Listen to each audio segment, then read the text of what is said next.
Parannoul's After the Magic is the album of the year.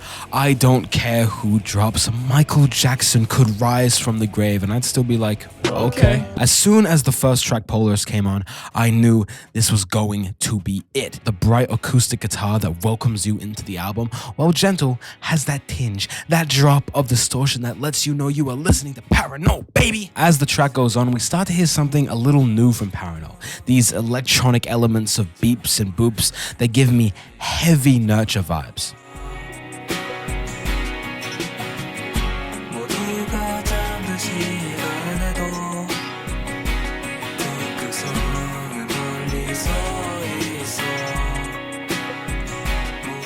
Then we have this full-on Disney moment where everything cuts out and those strings that were once at the back come to the front, fading in and out, and just when I thought it couldn't get better, the best part of this track, of the entire album, begins. Layers upon layers of synths and distorted guitars pierce my ears, causing me to start floating in mid-air.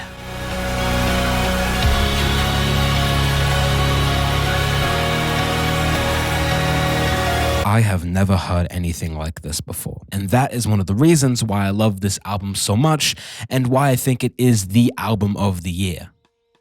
I absolutely love the cover for this. As someone who has been dabbling in cover art for the past couple months and has been doing Photoshop since I was 10, this shit is totally my vibe. And if you're wondering about my talents, well, here are a couple examples. I know, it's pretty cool. But the biggest thing that this cover accomplishes is what all album covers should do, which is visually represent what the album will sound like before hearing anything from it. Also, a cool fact about the cover is that Parannoul actually worked on it himself with another person, a lady called Sarah Alvarez, who is actually a creative assistant at Top Shelf Records, which is an American independent music label that Parannoul, Weather Day, and the man himself, GOAT, Air Thief, aka Mid-Air Thief, are under. So yeah, shout out to Sarah Alvarez and Top Shelf Records for supporting these amazing artists. Either way, enough talking about the cover. Let's talk about the music. Every single song on here is really good. The only way I could come up with any complaints is if I became some AOTY know-it-all.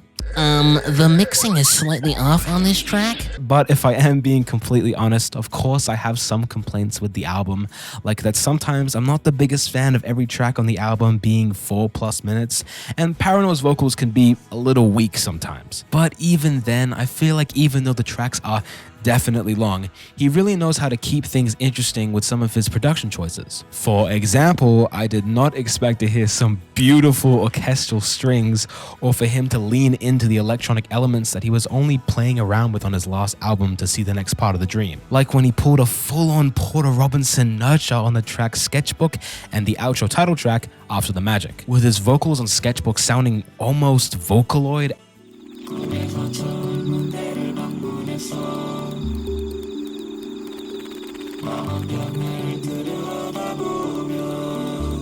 And around the 4-minute mark, the song starts to introduce these electronic glitches of beeps and boops and heavily distorted vocals.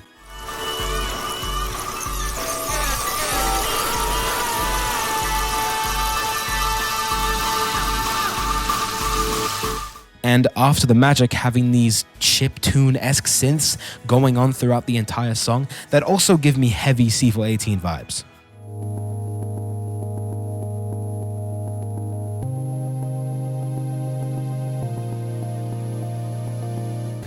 And yeah, this is why I love this album so much, because while at its core it is a shoegaze album, it's experimenting with a lot of different genres and styles that keeps it refreshing and also very different from all the other shoegaze records out there. So yeah, that's all I really have to say. Thank you for listening to me meat ride this album for a couple minutes, and I hope it was an entertaining video for you guys. Tell me your personal opinions on the album in the comments because I am genuinely interested. But either way, make sure to like, subscribe, and just do all the shit YouTubers tell you to do. You get it.